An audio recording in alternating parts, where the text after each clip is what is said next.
Bună ziua. My poor Romanian. Once again, thank you so much for braving the rain coming in today. And of course, we need to say hello to everybody online as well, joining us today. Didn't quite brave the rain, but you're online, which is great. Just to reiterate, my name is Alex Warren. I'm the Academic Services Manager for National Geographic Learning in EMEA. But I think you know who I am, right? Hands up if you've seen my sessions before. Okay, good. Which means you know what to expect in my sessions, right? Which is what? Interactivity, involvement, engagement. Remember, you are my students for the next hour. Are you happy to be my students? Yes. You ready to go? Yes. Perfect. In that case, let's have a look. So we're going to start off by exploring a what and why of future-ready skills that Tim mentioned earlier. We'll then look at ways in which we can incorporate them into our teaching, into the courses that we are teaching as well. But I want to start with a question, which is a very simple question, not too taxing first thing in the morning. Tim has kind of answered it already for you, but it's this. Why are your students learning English? Is it to pass exams? Sometimes, yes, but why are they taking the exams? Because their parents pushing them. Why are their parents pushing them to learn English? Because they need it for their future. They need it for good jobs, right? They need it because of this, because better English brings access to better jobs, better career prospects, and better, not salaries, close. Another word, a synonym for salary. Different word, not income. It's three letters. They're all synonyms. Income, salary, wages, pay. So jobs, career, and better pay. And, English is the root to this nowadays. But it isn't the only skill that students need. It is a key skill, but as Tim alluded to, there are many other skills that students need. And actually, this should make us reconsider what our goals in the classroom should be. We should reframe what English language teaching should look like. It isn't just about teaching the grammar, the vocabulary, reading, writing, listening, and speaking. It isn't just about preparing them for exams. It's about preparing them for the future. And therefore, the materials, the activities, the content that we have, or that we are teaching in our courses, should reflect that. At National Geographic Learning, we talk about bringing the world into the classroom and the classroom to life. And that's through the content and showing them the world. But it's also about developing the skills that they need. So, Tim left you kind of on a cliffhanger earlier about what skills our students need today. And in the quote that you read, he said there were 24 future-ready skills that were identified. I don't want you to identify all 24 of those. I just want you to think about what skills does a future-ready student need for the workplace. So I'm going to give you 1 minute on your tables, quick brainstorm, come up with as many skills that you think your students need for their futures. You're on the clock, your 1 minute starts now.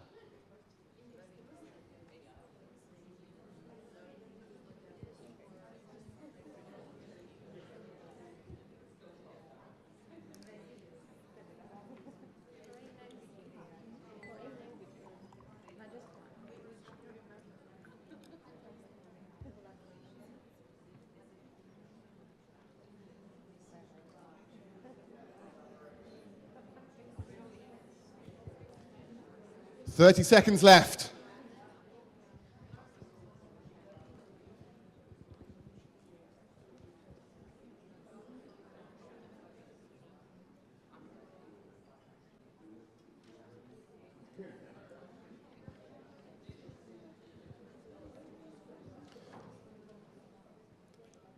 10 seconds.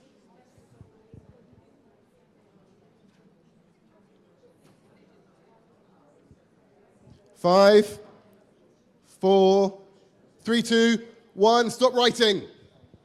Okay. Now, like I said, I don't expect you to have 24, but maybe at least 5, right? So we'll go around the tables, get some different ideas. I'm going to start over at the back here.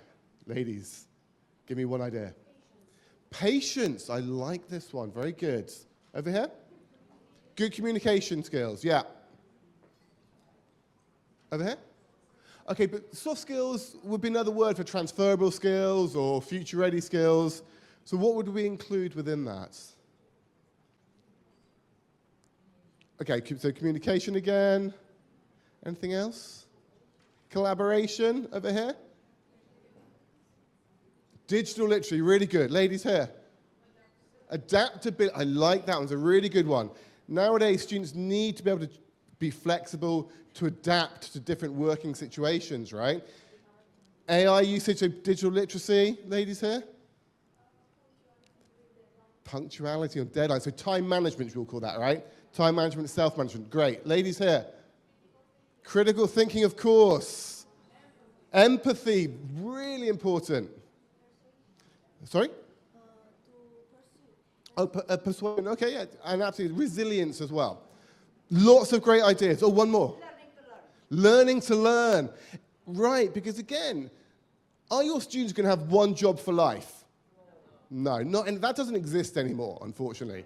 You know, our parents had that. Nowadays, no. So that's why they need learning to learn, the flexibility, the adaptability. Okay, as well, absolutely. Really good one. Okay, so, very good, actually. I think you got maybe all of them. So actually, at National Geographic Learning, we did some research where we analyzed 16 different surveys that were focusing on future-ready skills, soft skills, transferable skills, global skills.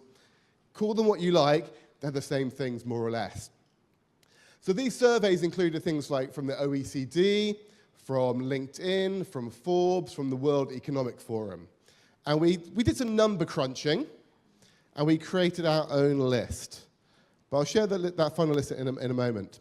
But what was on our top 12? Because there's not enough space on the slide for 24. So our top 12, in no particular order. Critical thinking, tick, we got it. Time management, tick, we got it. Problem solving, we didn't say it, but I'm sure you got it. Leadership skills. Emotional empathy, we had over here. Active learning, it was there, excellent. Collaboration, we had at the back. Decision making. Adaptability, we had over there as well. Communication skills, of course, we had. Nobody said creativity out loud, but I'm sure you had it. And digital literacy we had. So very good, actually. You got all 12, more or less. Good job. But this is where the hard part comes in. Which of these 12 future-ready skills do you think were the most important? What came out at the top of our list? So, again, in your groups, 1 minute, I want you to think about what were the top 6 from this list. So I want to know what number 1, 2, 3, 4, 5, and 6 were, in order. Work together in your tables. This time I'm going to give you 2 minutes. Go. So you're looking for the top 6.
30 seconds more.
Okay, time up.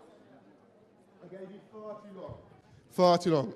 Okay, so I'm not going to get feedback because it'll take far too long, but I will just show you the bottom 6. So decision making, number 12, 11 leadership skills, 10 active learning, 9 self-management, time management, 8 digital literacy, 7 problem solving. Now, I do want to stress at this point before I reveal the top 6 that, of course, the different studies that we looked at, they had things in different orders. Of course they did. Different contexts might require different things, okay? But this is just, like I say, from our research, how we worked it out. So, number 6. What do we think number 6 might be? Emotional? Very good. It was emotional intelligence and empathy. Number 5 was critical thinking, which is interesting because we often hear how that's the most important one. And certainly in the World Economic Forum's report, it was number 1. Number 4 was collaboration skills. Oof. So what are we left with? Communication, creativity, and adaptability. So, what is the top 3? Number 3 was, or is, adaptability. Which I'm glad that it's up there, because actually, it's one that is often forgotten about. So, we're left with creativity and communication. Which one is number 1? So hands up if you think creativity is number 1. Okay. Hands up if you think communication is number 1. Okay, we have a clear winner there. Are you correct, though? Are you correct? Yes, you are. So there we go. Okay. But here's the thing. Thinking about the task that you just completed, which of those 12 skills did you just use? Collaboration, communication, critical thinking. What else did you use? Time management, I gave you a time. Decision making. Maybe there was someone in your group who was taking control. Leadership skills, potentially. Anything else? What about emotional intelligence and empathy? Were you like listening carefully to each other and being respectful of their views and opinions? Potentially. So for me, I think all of these, not all of them, but all the ones I've highlighted, were involved in this kind of activity. And in essence, a rank order activity like this is something we do all the time in the language classroom. And it might be that we're just doing it to revise, review vocabulary. Maybe we're ranking food or transport or environmental issues. But it's about making students aware that it's more than just a language activity. There are other skills involved, these future-ready skills as well. So really, when we're talking about future-ready skills, we're not necessarily reinventing the wheel.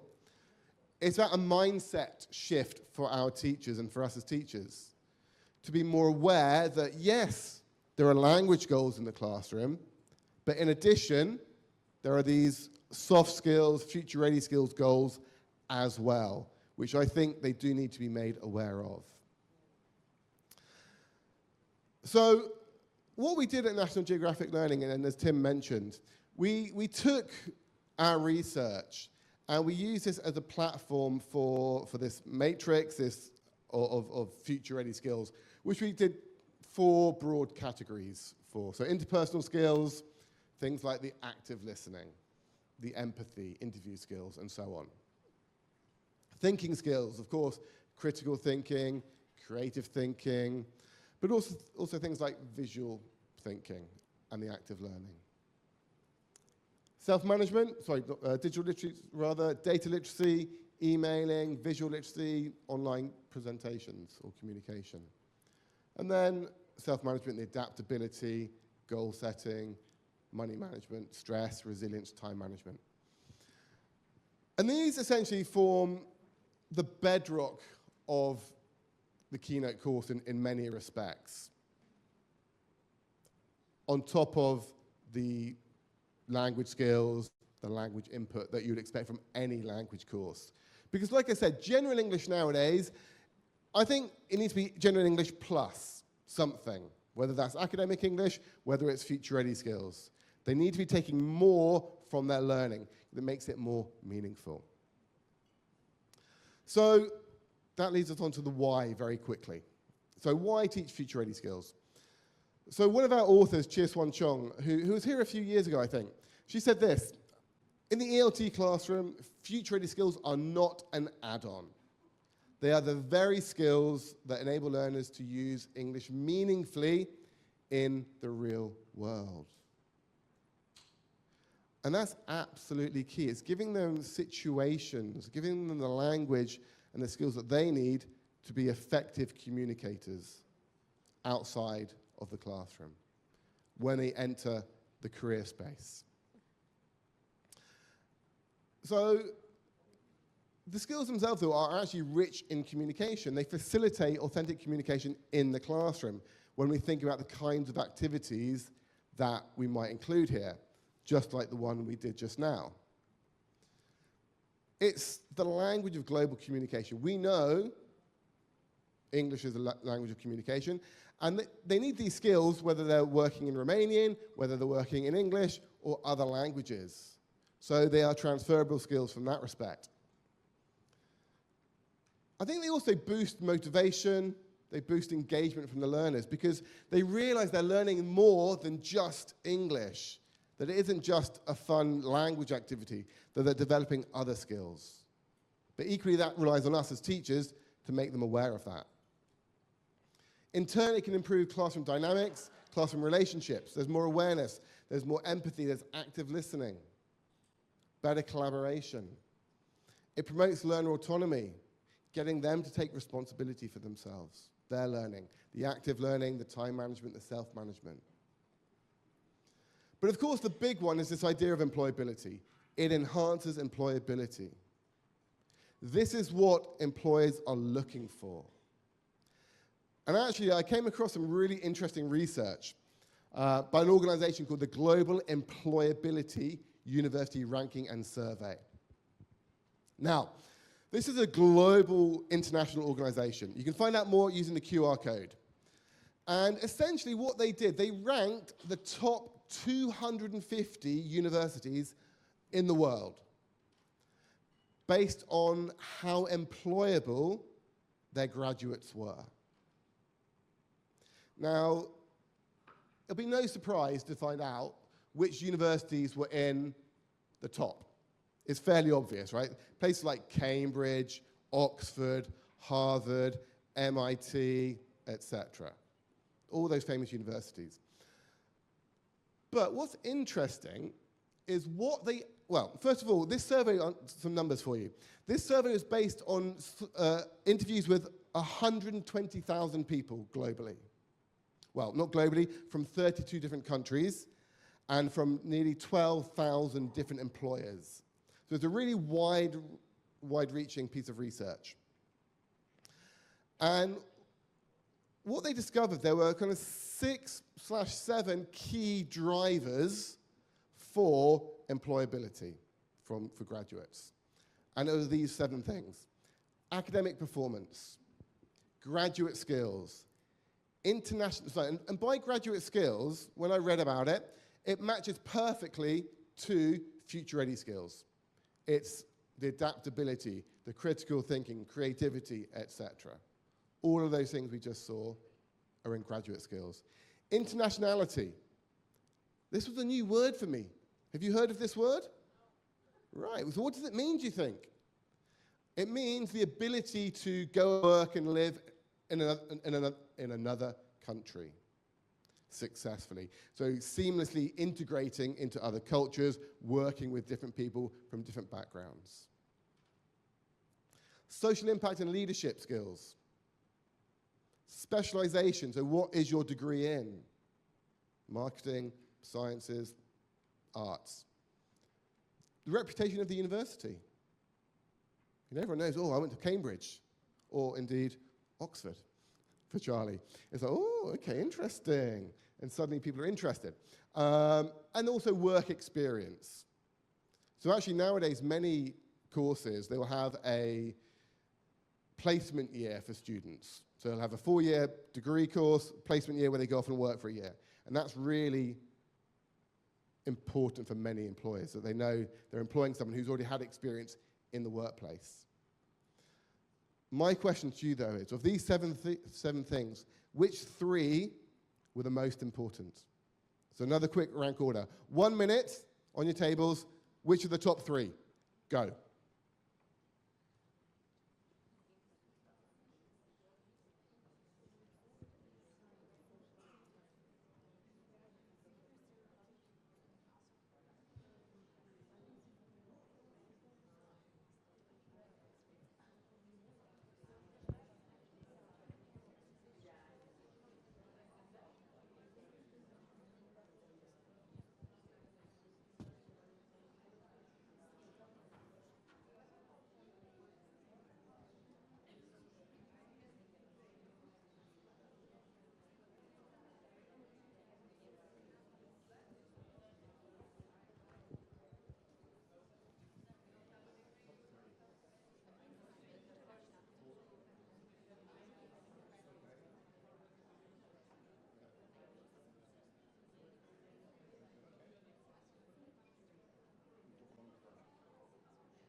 We'll find out.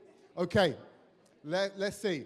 So before I reveal the answers, I do want to stress that the results were different from different countries, different continents. Of course they were.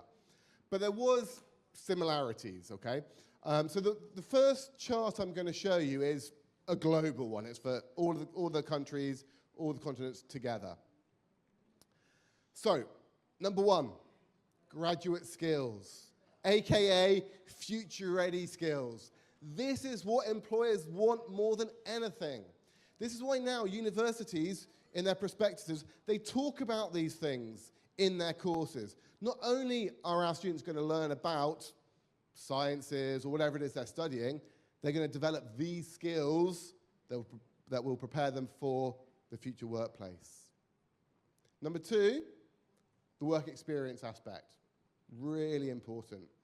My nephew recently started at Bath University in the UK, and one of the reasons he went there was because he was guaranteed a workplace placement in his third year, and he saw that as being a real driver for future employment. Number three, internationality. This global awareness, global citizenship. And then academic performance. You know, whether you get a first, a 2-1, 2-2, etc. Social impact, and then the specialization did vary across the last few years. But like I said, there was differences depending on the continent. So, have a look at this one, it's quite interesting. Number one, though, is still graduate skills, and that's the important thing. They are important everywhere. While academic performance ranges very much depending on where you are, right? So in sub-Saharan Africa, it's number one. In Latin America and Oceania, North America, it's still pretty high. But interestingly, you know, the specialization is low, the impact on leadership is relatively low. But for the purpose of what we're talking about today, the fact that, the pointer's not working, number one is the graduate skills is all the validation that we need for including these skills in our courses. Yes, we are English language teachers primarily. But equally, math teachers are math teachers primarily. History teachers are history teachers primarily. We have other responsibilities as well. And that is developing these skills. So, do you agree that it's our responsibility to teach more than just English? Come on. You're better than that. Is it our responsibility to teach more than just English? We're getting there. Okay. We need more convincing. But hopefully, yes, we are. So how? How can we integrate future-ready skills into our English language courses, into our lessons? So we can take a systematic approach to this, whereby we can embed and integrate them into our everyday lessons, the kind of activities that we're using. And actually, in this respect, as we'll see, it's something that we do a lot of already without knowing it. Secondly, we can build thematic units around the different skills. And then thirdly, we can actually do very specific career-ready skills based around the 24 skills that we identified. We'll look at each of these quite quickly. How long have I got? Am I on time? Probably not. Because again, if you've been to my sessions, you know my timekeeping is not good. Okay, I've got 20 minutes. Plenty of time. Okay, so embedding and developing them into our everyday lessons. It's a case really about identifying it, having that skill, being aware of what the 24 skills are, and being able to look at an activity and saying, this activity facilitates collaboration. This activity facilitates digital literacy. This activity facilitates time management, resilience, whatever it might be. So it's a mindset shift. Not just looking at text, saying, okay, it's a text about this, what language can I teach? It's about, well, what other skills can I teach alongside it? or are already embedded within the instructions or the task itself. So I think very much is the case of looking at the instructions, first of all, looking at the rubrics of any activity. So asking yourself questions like, does the task require learners to think critically or solve a problem? Yes, tick, critical thinking involved. Are learners creating something new? Creativity. Is there collaboration? Everything we do in a communicative classroom is collaborative. Are learners using or discussing technology? Links back to digital literacy. Does the task involve real-world issues or global perspectives? Are the learners asked to reflect, to evaluate, or to revise their work? Self-management aspects. You know, even just like exit tickets, self-reflection at the end of a unit. This is about self-management. It's about goal setting. It's about active learning. So like I say, it's something that we do a lot of already. On which note? Let's get you thinking once again. So on the left there, I've got the different boxes of the 21st century, or the future-ready skills. But I have split critical thinking and creativity into two different boxes. On your tables, I want you to brainstorm the kinds of activities that we do already that fit into these different categories. I'll do the first one for you, because it's an easy one. Interpersonal skills. Any group work, any pair work, any discussions, any peer teaching. This is all interpersonal skills. We do it all already. Have a look at the other four aspects there, the critical, the creative thinking, the self-management, and the digital literacies. What do you do, maybe not on a daily basis, but on a weekly basis that would fit into those categories? 2 minutes, go.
Okay, I'm going to stop you there, just purely in the interest of time.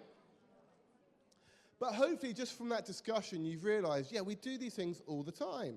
So with critical thinking, if we get them to analyze the text or to evaluate arguments, debates, ranking activities like we did, asking questions, making decisions, we do these all the time. Creativity, brainstorming, project work, stories, poems, anything where they're designing something. Design your house of the future. Design, your favorite, a menu for something. It's creative. Self-management. Anything that's open-ended. They have to manage their time themselves. Goal setting. Learner diaries or learning journals. Self-assessment. It's about self-management. And then digital literacies. Every time you use Quizzes or Kahoot or Padlet, this is building those digital literacies. It's not anything new. It's just recognizing it.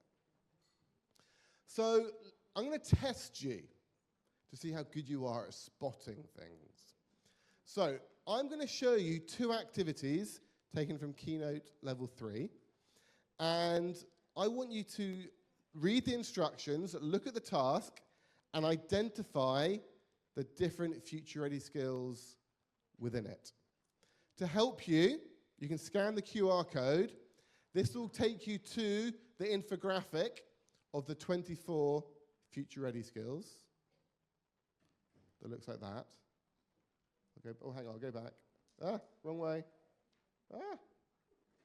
Wrong way. There we go. Sorry.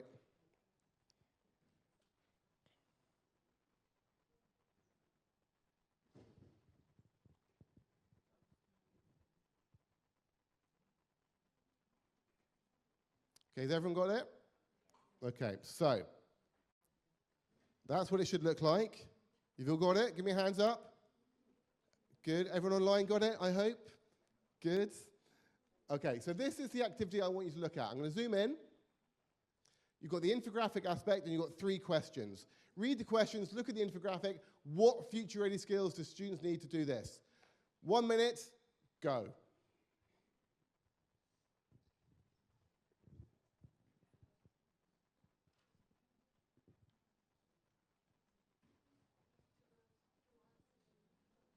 Oh, back to the QR code, okay.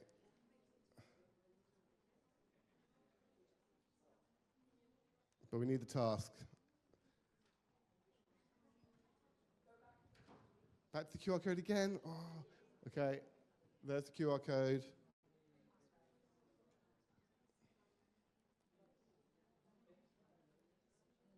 And then back to the task. There's the task. As long as one of you's got it on the table, that's okay.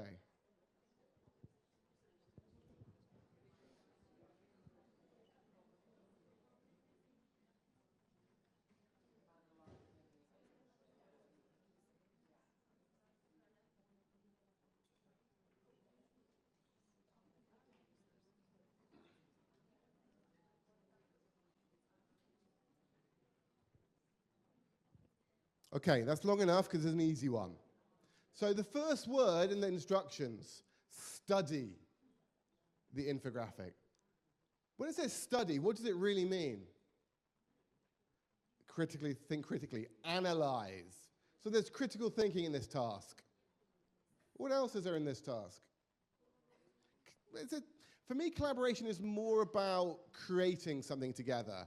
So this is more of a discussion, so it's critical thinking. Of course, there's some communication in there.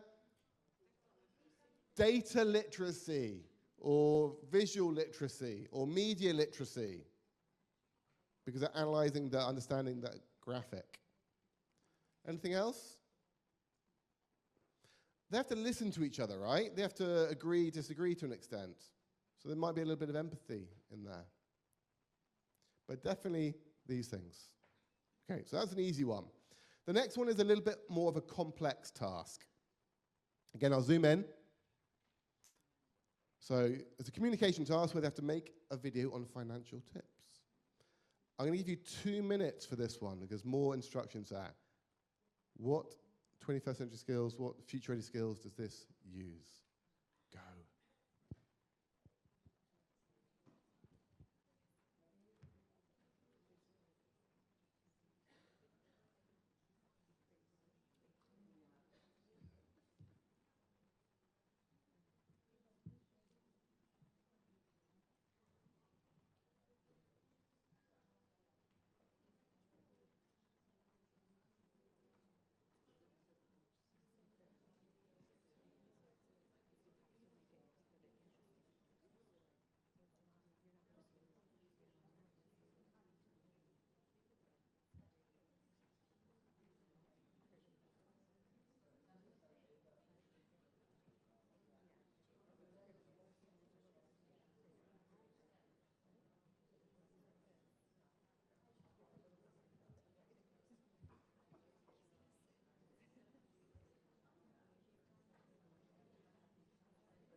Okay, long enough. So hopefully you realize there's a lot going on in this activity. And this is such a good activity because it's so layered.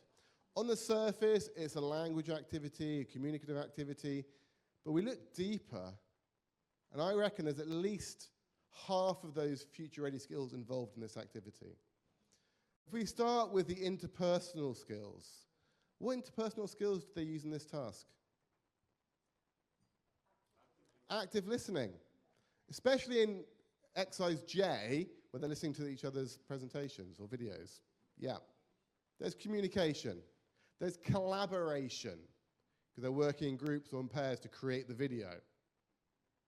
What about the thinking skills? Decision making. Yeah, they've got to decide which of those topics they're going to talk about. Critical thinking. Creativity. Visual thinking. What about the digital literacies? Presenting online. Visual or data literacy, potentially, depending on how they're presenting it. Self-management. Money management. Time management. You know, it's a project or a mini project. They need to monitor their time. I mean, literally, so exactly. It's probably an easier question to say which ones does it not use, but it definitely uses all of those. So, like I say, it's about layering these activities so that they're more than just a language task. But here's the question. Do your students know that when they're doing this kind of task that they're acquiring these skills? No. And maybe not no, but probably not at the very minimum. Which is a problem, because how often do they go to an interview in the future and they get asked, tell me a time when you thought critically. Tell me a time when you worked collaboratively to create something. And they're like, that's a really good question. And they're struggling to think of something. because they haven't made the connection. We need to help them to make that connection because, as Alison Bellwood points out, signposting students through their learning is really important.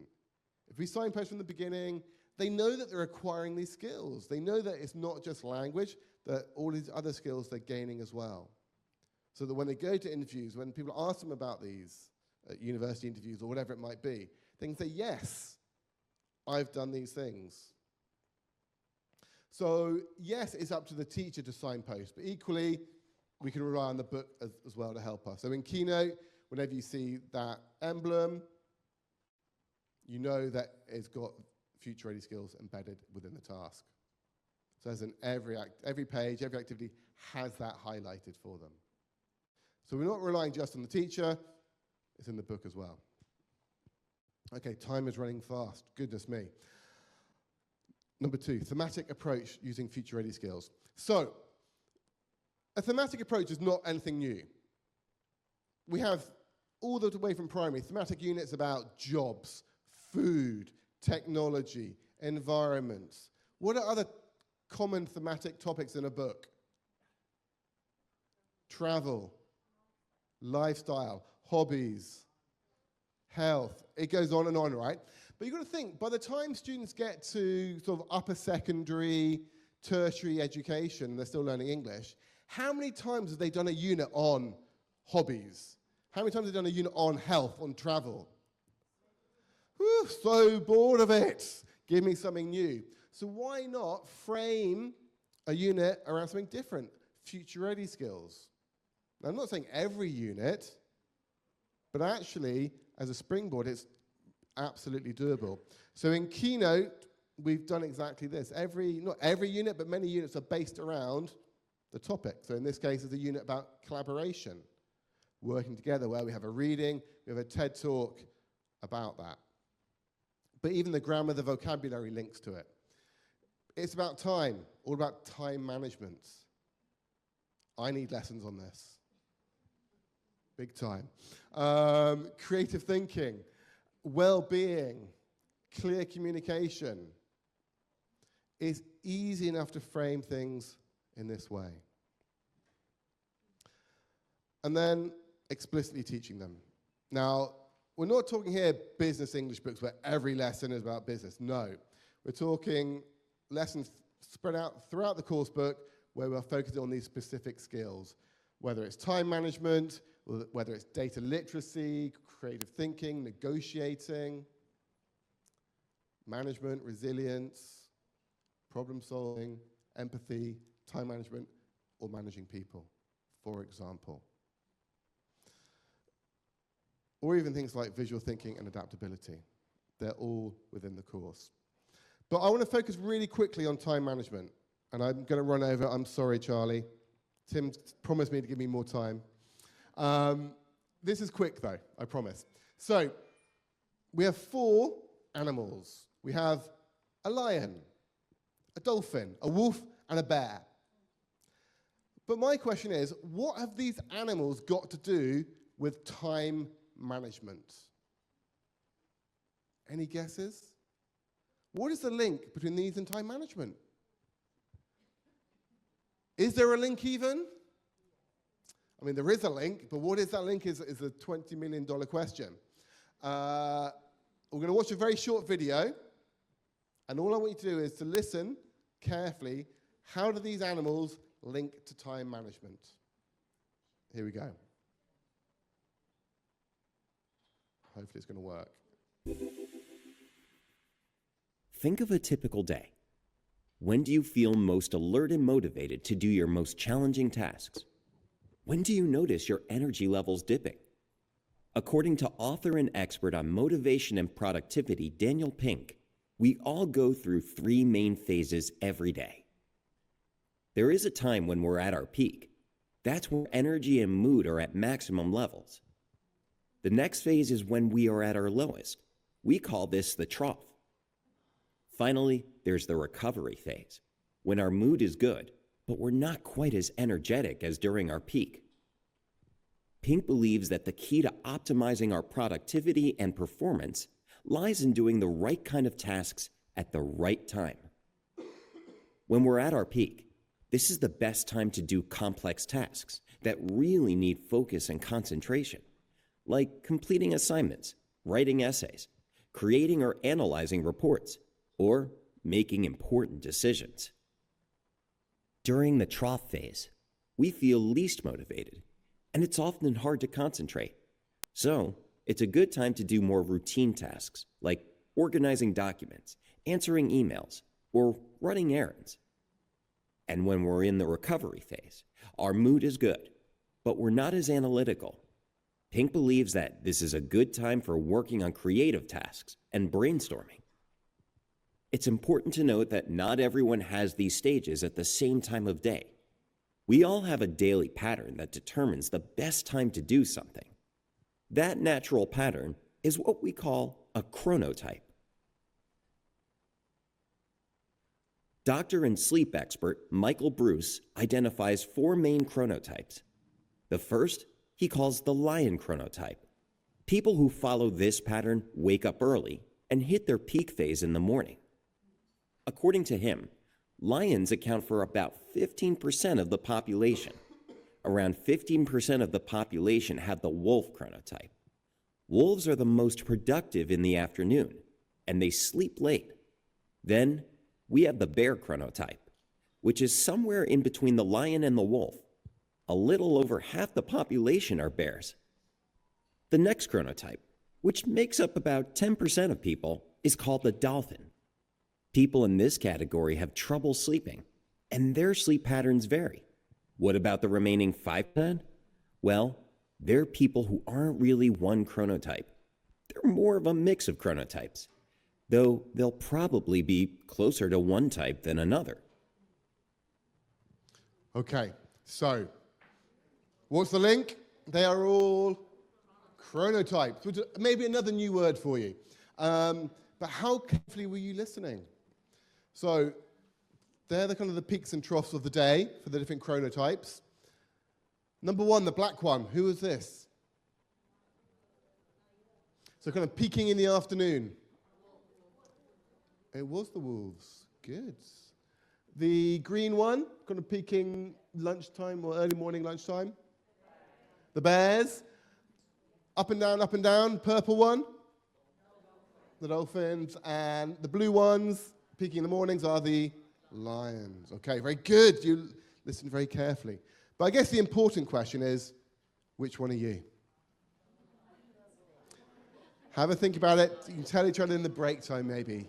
I think I'm probably more of a lion, generally speaking. So with these lessons, we introduce the students to the theme, the idea. We explore the ideas, we analyze them, and then they put it into practice in a role play scenario, okay? But you can find out more about these when you look at Keynote down in the lobby during the break time. Or, of course, coming to ask us any questions as well. So I'm going to finish up because I am over by 4 minutes. We can incorporate future-ready skills in 3 ways. By embedding them, signposting them in every lesson. All of those activities you already do, or other ones that are in the book. Teaching them through thematic units, using the content. And later on, we'll look at a lesson using a TED Talk that focuses on this a little bit. And, of course, explicitly teaching them in specific lessons, okay? So I'm going to finish with this quote, because, again, it's about reframing our roles as teachers. Yes, we're language teachers, but we're more than that. Because the teacher of the future is first and foremost a mentor. Someone who not only shares knowledge, but helps students acquire the competencies, i.e. the future-ready skills, that they need to thrive in a rapidly changing world. Final question. Again, are you ready to be a future-ready teacher? Yes. I'm fairly convinced. Thank you very much. If you've got any questions, please come chat to me later.